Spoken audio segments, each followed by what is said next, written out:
We love all of you guys over here on the FTSN network. Love to have everybody here. Again, you are watching Dig into the Trenches live with JPF Scout and my man, Dr. Reggie Brown, in the house, co host of the show. Today, we are going to talk, obviously, Dolphins. Okay, all aqua and orange over here. We're going to wrap, maybe give a couple shout outs here and there. We're going to break down the game as we usually do, stack up some bricks, and maybe talk a little bit about the game last week. Not too much. We won't beat a dead horse, but we'll just keep things fresh and moving over here. But first of all, sorry to hear that you're a little under the weather today, my man. I hope you're going to get a little bit better. But all in all, how are you doing? I'm good, man. It's flu season and it caught Mm-hmm. me, working at that school with them kids and they was Yep. and all of that, probably caught up with me. But hey, it's the playoff run, man. That's You right. got hey, put me in, coach. I'm ready to go. Hell yeah, bro. Absolutely, it is, bro. It is definitely the playoff run, my man. Yeah. Um, But that being said, coming out of that game we had in Buffalo, um, I thought we showed a lot of heart. I thought Tua played well. Shoulda, coulda, woulda. Yeah, we didn't win. I thought the NFL gave the Bills a little bit of help at the end there, took them by the hand and showed them a win. I still don't think the 2 point conversion was a 2 point conversion. That's just me. Yeah. But those two catches that Sherfield could have had and Tyreek could have changed the game. What do you think, man? What'd you see coming out of that game? Did you like the game plan going in? It's almost like they listened to the show before they went over to Buffalo and started running the ball like we wanted to. Yeah, it's one of those games where first, at the end of the game, after a Dolphins loss, I'm always pissed off and don't want to talk. Hmm. Everybody get away from me. But Yep. that wasn't the case in this game. I thought we acquitted ourselves well. We played hard. We played against a good opponent in their place. And like you said, a couple of calls here and there, and Hmm. it's a different game. It proved a lot, I think, to our team and to our coaches. One, like you said, Mike McDaniels must have been listening, running the ball. So moving forward, I think we got the blueprint now for how we have to play down the stretch. And because of that, I think we're going to be fine. Absolutely, man. Not only that, but they battled through a whole lot. It was Yeah, cold, it was windy. Everybody was coulda said, "Oh boy, couldn't do this and that on the yeah. road. Couldn't play against the top-notch defenses." Um, all in all, how did you think that Tua Tagovailoa played during the game? I mean, I thought he played well. I thought he made the tough throws. His anticipation was as good as ever. It was interesting. I saw him check to a lot of runs, which was good to see, and whenever you can do that and feel confident enough to check to some runs, speaks volumes, one, of your understanding of what you're trying to do, and Yes, sir. then two, that just gives the offensive lineman that confidence to make a play when you're doing those type of things. A play here and there, man, and that's when you play a good team like Buffalo. That's what it's gonna come down to. So I wasn't too bummed out. Obviously, we wanted to win, but everything that we want is still right in front of us. That's damn right, bro. Everything you just said, I agree with 100%. He looked really good right there. I love to see him checking out of those pass plays, getting into runs. It means Yeah, he's seeing things. He's seeing things, and the game is coming to him a little slower. And yeah, he knows what he needs to do to get success. And in the situations, he knows he needs to zig when he needs to zag, and yeah, zag when he needs to zig. yeah. So he's actually playing it the right way. I thought he looked real good right there, real crisp. Came out, looked nice. Offense did exactly what I wanted to, which is got the offensive line to the second level. They brought it to the Bills, as far as I'm concerned, on the line of scrimmage. They What played a you damn good game and just didn't win. what you think about the defense? uh, I thought the defense, all in all, they didn't play too damn bad. But it's really hard to. Me and you talked about it before we matched up the game, and the tight end just tore us up, man. Tore us up. We didn't have an answer, no one to cover him down there. I seen they tried to use Fedulum a couple times. Yeah, It just didn't work out. Didn't have Campbell and Rowe. No excuses. They lost. They should have right. found a matchup that was more favorable to them. But I thought the defensive line did a lot better than the back end. And, the linebackers, obviously, they can't cover a lick. It hurts us when you don't have no one to cover the tight end. It's been a problem around here for a long time. We thought we had that with Eric Rowe, but it's only apparent that we don't. We'll see Yeah, what we get this week, right? yeah. I thought that they played well, except on must throw. You know they're throwing. It's 3rd and 10. It's 3rd and 12, and we just gave it up, man. And I don't know what the answer is. Do you go press? We get skeptical when you want to blitz a lot, but we just had no answer. We kept them in 3rd and long, and they kept converting those situations, and so that was really really tough to watch. I remember one. I think it was Igbo. I mean, 3rd and 14 or something, and he dropped, and the guy runs a 12-yard curl, and he's 6 yards off of him, and you just can't have that. But overall, I thought the defense played well. You're going to give up plays against a team like that, and we just got to get better at situational football. Yeah, I agree. I'm glad you brought up that point about the third downs. I want to talk about that. I want to talk about our third down defense and our third down offense. First Yeah, of all, on defense, we're not getting off the field like you just put up on third downs. You got to get off the football field. You got to stop them. 3rd and 17, you can't let the mouse out of the house. Remember, we talked about this. Keep the mhm, mouse in the house. Don't let them scramble out for 17 yards and run for 70 yard scramble plays. You can't allow that to happen. You have to have some sort of a play to a spy, anybody there to stop this guy from getting downfield. On third down, like you just described, Noah being in, a lot of it, like we were just talking, is used to say you kind of answered the question you asked. Is the answer playing press? I think so, especially on those third downs. I think you need to play press and get physical with them at the line of scrimmage, knock them off their routes, all that good stuff in order to get off the field, because we need to get off the football field. Don't play soft zone, covered soft 2, 3, 4, whatever. Don't. Let's get up in their grill and play press right then and there. If we yeah, get beat, then we get beat. At least we give them a fight, right? yeah, yeah. I thought that was the answer. That was just too easy. Mm-hmm. 3rd and 10, run a 10-yard route and turn around and catch the ball. And Simple. yeah, that was too easy. It gotta be tougher than that. If they beat you making a play, you can live with that. But just giving it up that easy. Yeah, it makes zero sense. Yeah, Another thing that I don't really like about it is, or the game in general, is, man, I just don't understand. You got Jeff Wilson, since he's got to the Dolphins, he's averaging 5.3 yards a carry. Raheem in the last like 2, 3 games probably averaging like 7 yards a carry. Man, you know what? Look at who they pulled into the game and had a great game. Salvin Ahmed came into the yeah, game and sprung some runs, had a touchdown, looked crisp, his legs looked fresh. I still want to run the ball more. There's times where, honestly, I think I think we threw the ball 30 times. If you would have ran the ball 9, 10 more times there yeah, instead of pass it, man, I think we might be looking at a different outcome, a different score. Something could have happened differently. Who knows? But turn the page on that one and yeah, on to this yeah, Packers game here. yeah. Um, I know we're going to be at home. I know right now that we're reeling and we've lost 3 games in a row. Um, I also know the Packers have been playing better football. They're coming in. They still have Aaron Rodgers. Um, what do you look at their team, and what worries you about their team the most right now before we start jumping into any of that? Well, they do a lot, man. They have the ability to be a well balanced football team. You got Aaron Jones who can run, Corey Dillon, AJ Dillon, so they can run the ball, and then Aaron Rodgers is still Aaron Rodgers. So offensively, they can score with you, and they've gotten better over the last couple of weeks. I think it's going to come down to, as it has been for us, stop the run, make them throw, and then make a play. Right.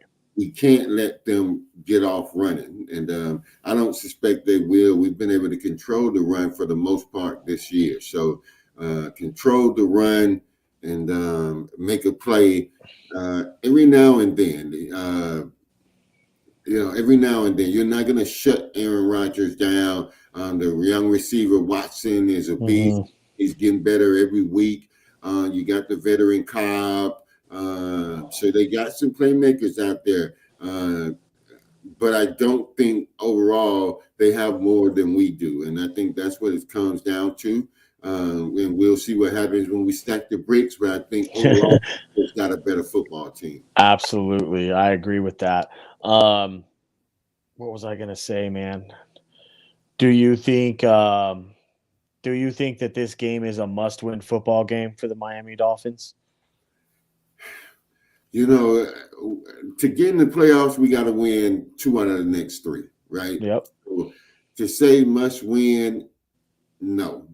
But you don't want to be putting that type of pressure on yourself. Win this one, and then let the next. Then you got to win 1 out of 2. You know what I mean? Right. Eventually we got to start getting back to our winning ways. You don't want to be going into the playoffs where you're limping, you're not feeling good about yourself. So let's go ahead and take care of this one and then go from there to start getting that winning feeling back.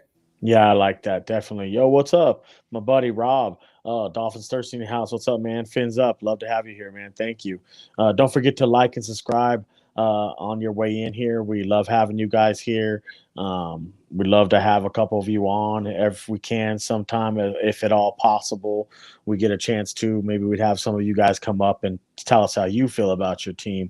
But right now, we'll just keep talking, me and Dr. Brown, about the Dolphins' current situation as it goes forward. They're still a little bit lopsided in that time of possession. I know we had more time of possession than Buffalo did in that game, which is exactly what we called for, but they're still a little lopsided. Um, After we've already put this up and we've stacked up 6 losses, out of those 6 losses right there, I don't want to. I know we win and lose as a team, but if you could put more toward one or the other side of the football, say like, oh no, this is on the offense and this is why, or this is on the defense, this is why. Who would you put more of those losses on, the defensive side of the football or the offensive side? Well, the first 3 were really tough to say because obviously Tua wasn't there. Yeah. So, those, I won't even count those All because right. we don't have Tua. The last 3, I would say the first one was on the offense, San Fran. Um, San Diego, I would say the San Diego and the Buffalo games are games where you should win as a team and play here and there. I don't see either one of them as necessarily, if Sherfield catches the touchdown early on and makes it, 14-14 or whatever the score is, you know what I mean? Mm-hmm. But that's early. If we make a stop late on defensively, so there was enough blame to go around. I still say if you score 29 points, you got to win, though. Yeah, you got to win that. You have to win a game if you win. You score 29, man. Yeah, Like I was looking at all the numbers and it was like we couldn't get out of our own way if we couldn't score more than 17 points. It's before we went into that Buffalo game, and then yeah, we scored 29. In fact, when Jalen Phillips knocked the ball up out of his hand and we recovered that one right there, I was like, oh hell yeah, bro, we got this. You know what I'm saying? And it just didn't work out. You know what I mean? Um, Honestly, though, I think there's some stuff that's being. I think it's a lot of like, how should I say this? A lot of ego, a lot of not wanting to get out of their own way. I don't know if yeah, the coach. I don't know if the coach. Like, and I'm coming from a coaching's perspective here, yeah. not making the right play call. I know he's a rookie head coach. Do you think some of the play calling maybe is to go around from blame? Both sides of football. Most definitely. Mm-hmm. You know, we were running the ball good, and on 3rd and run, right? We got the 3rd and run. You know that on 4th, if you don't get it, you're going for it, right? Yeah. That's who he's been. So why not run the ball, and then if you don't, then you can go for it. But you pass the ball, then you get a sack, and so you go from 3rd and 1 to 4th and 5, and now you punt the ball. Where just running the ball, if you get a half a yard, cool, you Yeah. run it in. So I think it is it's simply that. And I think too. I think we talked about this last week. The head coach has to have somebody in his ear saying, "Run that goddamn football." Yes, Yeah, sir. I agree, man. Like he's got to have somebody to reel him in. Like, yeah, yeah. I was actually just gonna ask you, like, what the hell do you think it is with this guy? Do you like he wants to play it so close to the chest, he wants to play it his way and win his way, or is he like just stubborn to not run the ball like you just said it right there? Like it made so much sense and exactly what I thought when that scenario happened. Like, why the hell didn't you run? And then the next time, look, you got sacked. Now 4th and 5, you got a punt. That to me was a total flaw and fail from the head coaching perspective because of what you called first of all. Yeah, I think that I tend to think that he has so much supreme confidence in his offensive receivers, his quarterback, that he takes those chances. But you don't have to take that chance. You don't. You give Mostert the ball, you let him run, you get the first. That Absolutely. third and one. I don't know what the ratio is. I know it got to be higher than throwing on third and run, though. And he's an analytics guy. So, stick to the analytics. Yep. Third and one, you run the ball, and then you live with whatever, particularly when I think it was running to the right. We were having so much success, and then if you wanted to go against that, you could. I mean, Terry Armstead has been, blocking his tail off. So Yeah. either way, was fine, but you got to run the ball there. I mean, there's just no excuse for that. Yeah, they're definitely it's no excuse. Like you got a little too cute. You Yeah, gotta start, you gotta just line it up and play some smash mouth football when you get a chance to on 3rd and 1. You get that happening this weekend. I hope they change the way it happens, like run the football. what do you think about the comment down there by Rankin? Let me see it again, real Bobby. We pop that last one up. I'll read it live real quick. A little bit on the coach, but I can't have a yes man out there as my field general. I agree. Um, it's a little bit on the coach and a little bit on the execution. I put that on Tua. He's the one who gets everybody on the line on the field. You know what? He could have said, "Hey, called a timeout right there." Or changed the play. He's got a point right there. He could have changed it right then and there from the pass to a run, but damn, I don't know, man. I don't know what's going on down there. I wish it would change on the short yardage situations. I think that everybody's onto our short yardage situations. You can see it. I think we're only like 32% or something like that on third downs. So converting, it's not very good. It's near the bottom of the league. I'd like to see it get a little higher, and the way to do that is like me and Doctor are talking about right now, man. Just go at them and smash them right up the gut and get that 1 yard. Yeah, Don't play around with it. Don't get cute. Save yeah, that for when you need those yards. You need the go-to. It's like McDaniels is using his go-to plays for short yardage situations instead of his short yardage situations for yeah, go-to. It's like, hey, bro, you're reading the wrong play sheet. yeah. And it's funny because in the Shanahan offense, they'll run on 3rd and 4. Yeah, They totally believe 3rd and less than 5, we is a can run run. the ball. Yeah, I So agree. it's going against everything that he believes in. But again, a young coach, and Yep.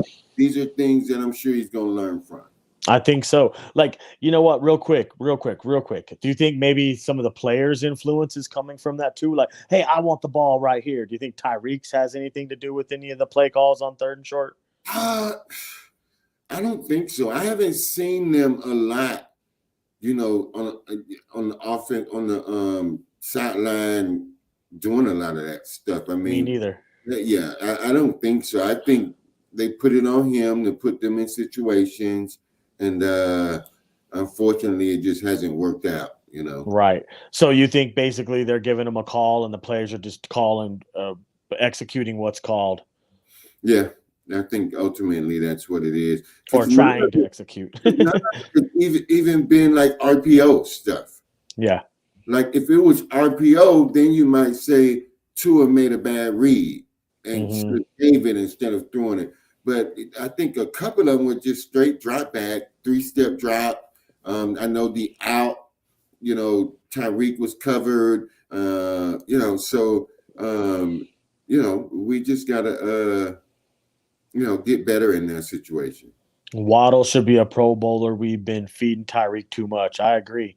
I think you need to feed Waddle and Tyreek. In fact, I think you need to throw the ball around all over the field to just whoever's open, not just feed one guy. That's why I want to run the football more, because it gives you a dual threat backfield with speed that's also in the backfield.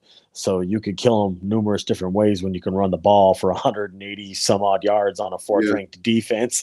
yeah, If you could do that, imagine what we would have did with Jeff Wilson. Didn't even yeah, have Jeff Wilson, and we were able to pull this shit off. So we yeah, didn't even win the game, but we were able to run for 181 yards, and I consider that dominating the line of scrimmage. Um, not too damn bad. But I know you're under the weather right now, so we're gonna move it along, and we're gonna stack up some bricks right now, my man. So if you haven't already, please like and subscribe. yeah, Hit that like button on your way in. Subscribe to the channel. We're new here. We love you guys. We love all y'all. Tell a friend and tell a friend. yeah, Absolutely, man. Come check us out. But we'll go right to the bricks right now. The Dolphins have 47 bricks and the Packers have 33. It seemed to be that way for the last couple of weeks. That 33 seems to be the kiss of death for us right there. But we'll get over that hump, man. They just got to keep battling. But right here we'll start when the Dolphins are on offense and the Packers are on defense. We'll keep it down to the line of scrimmage. Let's go Teron Armstead versus, I think it's Zadarius Smith. No, it's Preston Smith. It's his brother. I'll take Teron Armstead. Then you got this is from left to right. Then you got the left guard Jones versus Lowry. I have that as a push. And here's a key indicator that I have matched up on this matchup would be the Kenny Clark, number 97, the nose tackle versus Connor Williams. It's going to be a big matchup. You want to know where Clark is on every snap, just like last week with Milano. This guy is a key matchup indicator for the defensive line. You're going to want to locate him on every single snap, same way you would Quinn Williams for the Jets. yeah, That's a push for me. I think it's going to be a great battle. Slight edge to Clark, though. He's playing really well. Go over to the right guard. You got, I think his name's Deron Reed versus Robert Hunt. I'm going to take Robert Hunt. Then you have the right tackle, which is the Engabar, the rookie, who's playing lights out good right now for a rookie. He is all over the place, very fast, very physical at the point of attack. Him versus Brandon Shell. Ooh, Shell's a veteran, and his movement to the outside is a little shaky, so he's susceptible to a speed rush right here. But I'm uh-huh. also going to give that a push. So 2 pushes along the line with Lowry and Jones and Egbar and Shell. And then I like T-Stead and Hunt versus Reed and Smith, but watch out for Clark. What do you think about that matchup? Yeah, I think that they got a decent they got a good D line, but our offensive line has been playing well of late. Yeah, it has. We haven't been giving up a lot of sacks. We've been able to run the football, and so yeah, I don't see their defensive line being the reason why we would lose the game. We should be able to handle them pretty good. Yeah, we should be able to handle those boys down there. They do have a little bit of depth, same way Yep, as last week with yep, behind Smith, they have Hollins. Behind Lowry, they have Wyatt out of Georgia, real good guy right there. Slayton, one tech behind Clark, and Garvin behind Ingbar. Then let's go over here to their other guy who actually scares the death out of me, and that's Walker. He's a key indicator matchup in this defense and in this game. You want to locate Clark and you want to locate Walker on every play. Seems to me like it's like bowling. Clark sets him up, Walker knocks him down. So right, you really need to be prepared for them to come at you with this dude blitzing off the edge. He can track down running backs. He can yeah, tackle. He can do a lot of everything. And the guy who plays right next to him, Devondre Campbell, I can't say enough about how good this guy is. He's a seasoned pro, been in the league for almost 9 years. He can play the run and he can cover. So you're going to want to really watch out if you're going to throw underneath on both of those. So their linebackers versus our running backs, Mostert, Wilson, Ingold. I'm going to give that matchup a push on their linebackers and our running backs. What do you think? yeah. again, I think that our guys are good enough, and we just have to continue to do what we do. Ingo has been lights out, It's been great. leading blocking and all of that stuff. So as long as we do what we do, I think we'll be fine. Hell yeah, man. So you're calling for a little bit more of what we've seen Yeah, last week, right? Because most that's what I definitely. think we need to do too. Yeah, most Yep, a definitely. little bit more of that. A little bit more of that. I had my buddy Gino on the Dolphins Daily, and he was talking about how he wants to throw against them early to get them tired and then run on them late. And I was like, damn, I like that game plan too. If they can execute it, we'll Yeah, see. I yeah, guess we'll see. So then let's go to the outside skill matchups and our unicorns that I've been playing all damn year. And it's going to be a great matchup. You got Tyreek Hill versus Jair Alexander. This is a key matchup indicator in this game for me as well. I think Tyreek Hill, I'll take Tyreek Hill versus Alexander because of Tyreek Hill. Then you go over to the other side of the football. This is the one that is, I think it's paramount. It's key. In fact, our guest in here just mentioned Jalen Waddle, how he needs to yeah, be more thrown at, more utilized. It's a crazy matchup versus Jalen Waddle versus Rasul Douglas. Rasul Douglas is like kind of reminds me of a knockoff version of Xavier Howard. He's very physical at the point of attack, very grabby. Not the fastest guy out there by no means, but he relies on his technique and his play recognition. I think Waddle could beat him up with the speed right here. yeah, I think Waddle could cut this dude up with the speed. Some double routes, some sevens, eights, nines, comebacks, anything you can use to get the ball in Waddle's hands right there. yeah. I think it's a very big matchup for us to win the football game along with running the football. What do you Yeah, think? yeah, that's the matchup that I expect this to be another Waddle big play game where he catches a couple and goes for 50 or 60 or so. As you said, he's scrappy, the corner, Mm-hmm. he's scrappy, but in space and with Waddle's speed, it's going to be tough treading for him. And That's right. it'll be interesting to see how they help him. That's Um, right. I wonder what they're going to do. yeah, Because I mean, if you're going to help on Waddle, then you're leaving Hill one on one with yeah, Gier on the island. I mean, I yeah. know Alexander's good, but is he good enough to handle the most explosive playmaker one on one? Nobody is good enough. You can only hope. I mean, you will make a play, but eventually, Waddle, Tyreek gonna get loose. If That's right. you That's got right, to man. get help for Tyreek. That's just Yep. So if they're going to put Amos over the top of Hill or you know what I mean, bracket him, then you're going to have Waddle one on one Rasul. So yeah, you got to exploit that matchup one way or the other. Whether it's that's why I have them both indicators, very good. Hill and Waddle. That's where you got to go to get matchup favorability. Um, then you go with their tight end. Let's go with our tight end: Smythe, Gasecki, Long, Connor. We don't use the two as much as we use the front. Smythe and Gasecki versus Amos. I like Amos right here. I think all season long we haven't got nothing out of our tight ends really.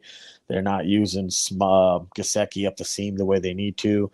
They need to use that kid to move the sticks. What do you think about that matchup? Well, it was interesting that Mike McDaniel said that it's his fault this week that Kaseki hasn't gotten involved, and Hmm. hopefully that's just not coaching talk. Hopefully he hears himself say that and tries to get Gasecki the ball. But he may not be a perfect fit for the offense, but he certainly can do some things. He certainly can make a play here and there, and we got to find a way to get him involved. If you get Mike Gesicki 3 or 4 catches, that just changes the dynamic. Just one more thing the defense has to worry about, and so Right. Mike Gesicki in my mind all of a sudden just didn't go from a good player to a horrible player. He has a skill set. We just got to find a way to incorporate it in this offense. So I suspect we'll see a little bit more of them this week, which bodes well for us.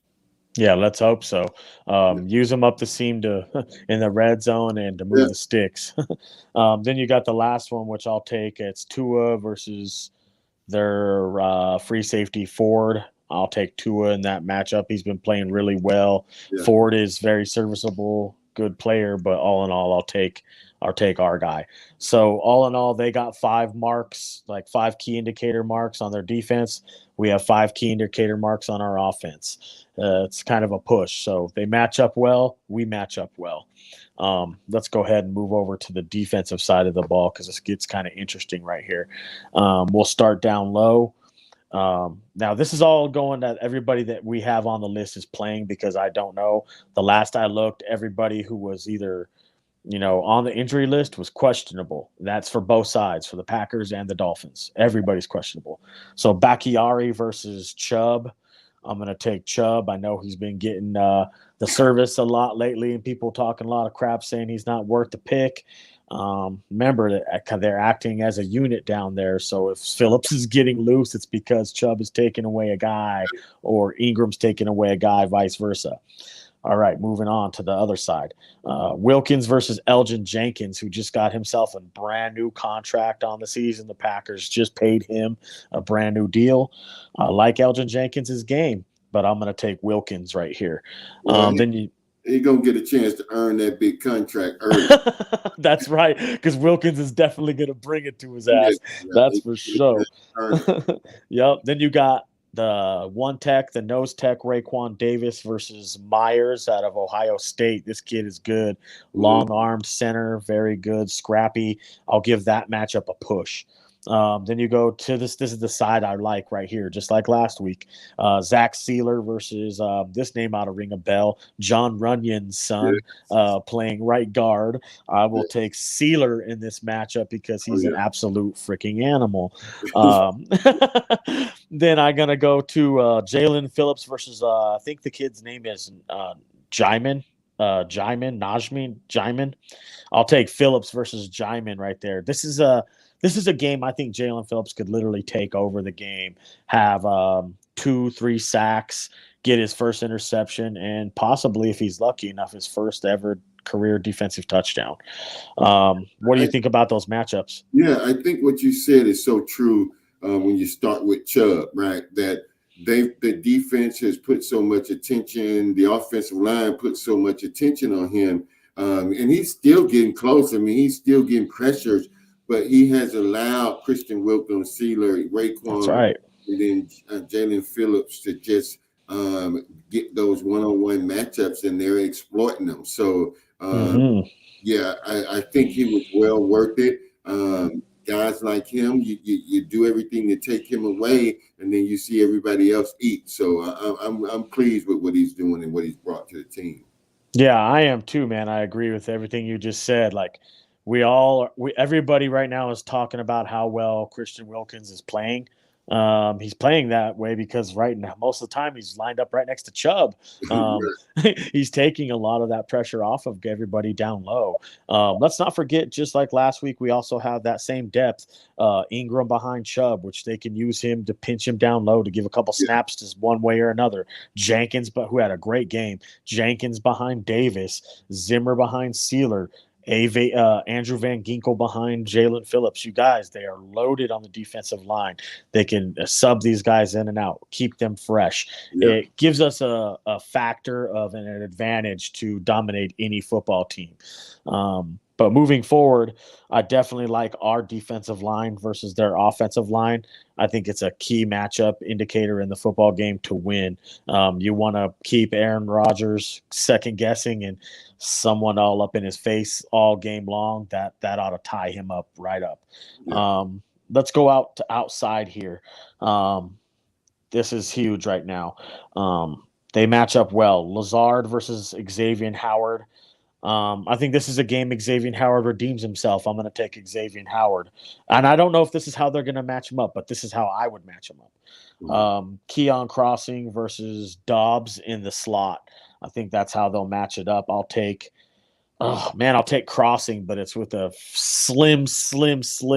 Am I taking Keon? You really need to stick to this Dobbs kid. He can play. He can run. The other matchup that's everybody's talking about, which is the big intriguing one, is Cater Kohu versus the Watson kid. Both are young, both can run, both are aggressive. I'm going to give that one a push. But the one that stands out to me, in fact, there's two of them. One's the tight end, which we'll talk here in a minute about, and the other one though is Randall Cobb. Randall Cobb versus I don't know who, because I don't know your plan to match up that fourth receiver right there.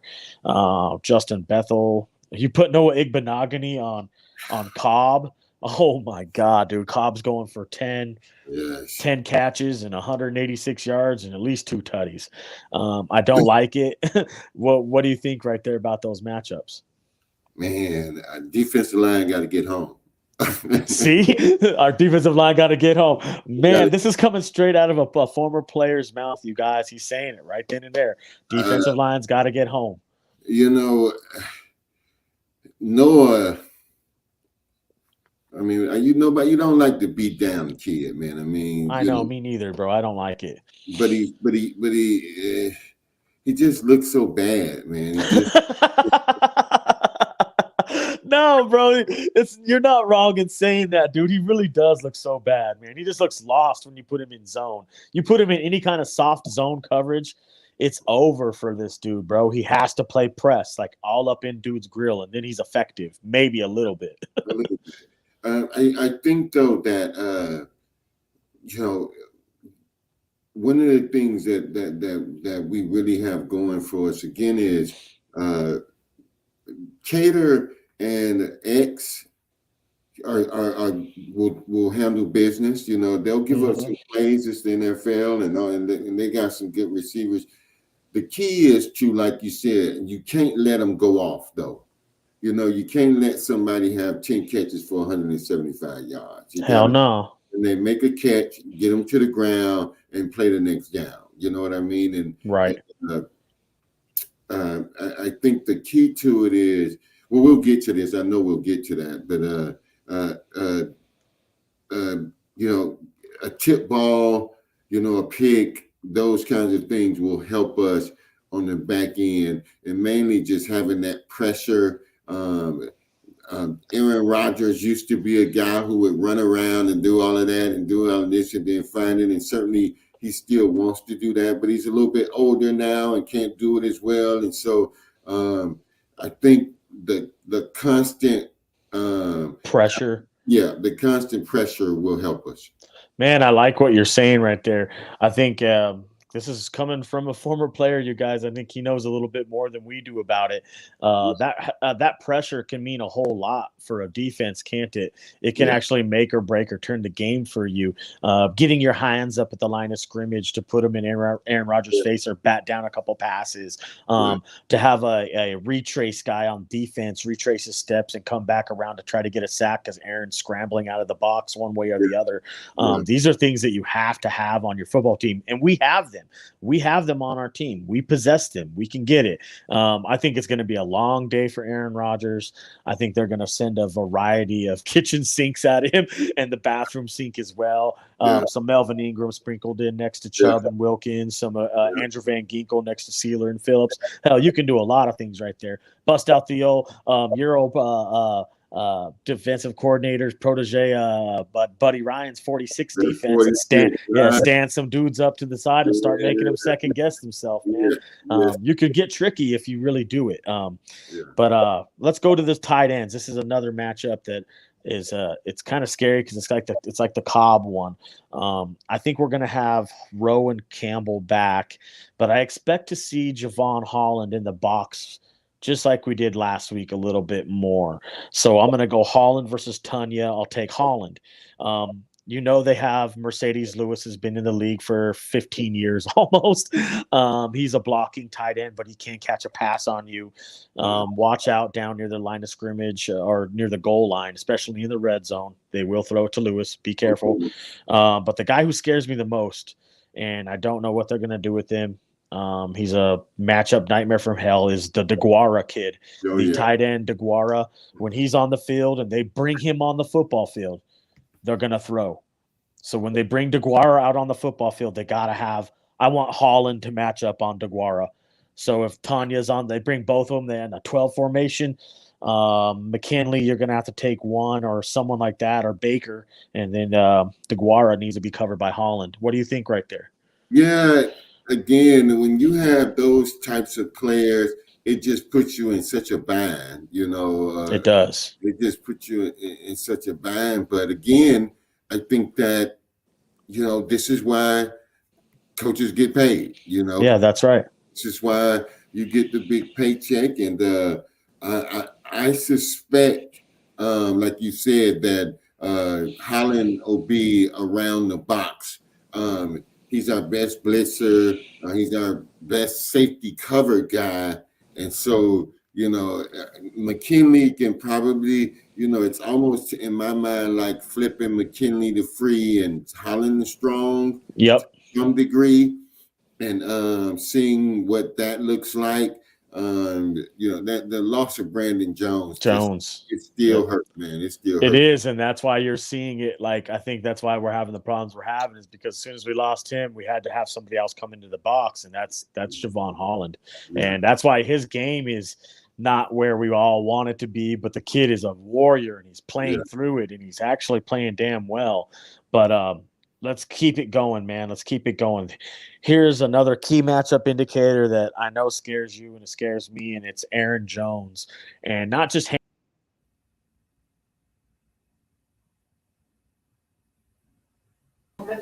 Looks like he popped off. He should be back pretty soon, Doc. But he was saying Aaron Jones. There he is. He's popping back in here. Talking Aaron Jones. Wouldn't you know it, man? See, look at that. I drop out. We were talking about Aaron Jones. I know it scares me because of his receiving threat out of the backfield. As far as it goes, handing him the football, Roberts versus Baker and Jones and Dillon, I'll give that one a push. Like, I don't even know if Dillon's going to play. Like I said, he's questionable. The receiving threat of Jones scares me. Yeah, he might get a couple yards on the ground, but I think we can contain him. But guess what? If they don't bring Dillon to the game, which I don't know what's going to happen. They don't have anything behind Dillon. There's nothing there. They can only carry two running backs, which is Jones and Dillon. Our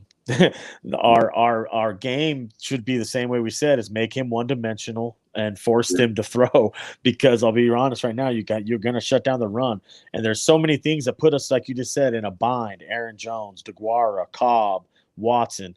You better have a plan for all of these, and there's four things right there you got to deal with, so they got to be prepared for that. What do you think about the Aaron Jones and their running backs versus our linebackers? Yeah, it all comes down to out the backfield. Again, 3rd and 5.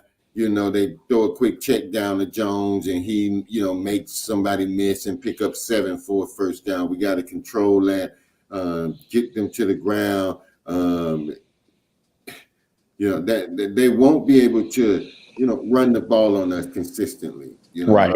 For our front, really our front 7. Even when we talk about the linebackers, they've proven to be pretty good this year in run. But my concern is out of the backfield and all of that. And then our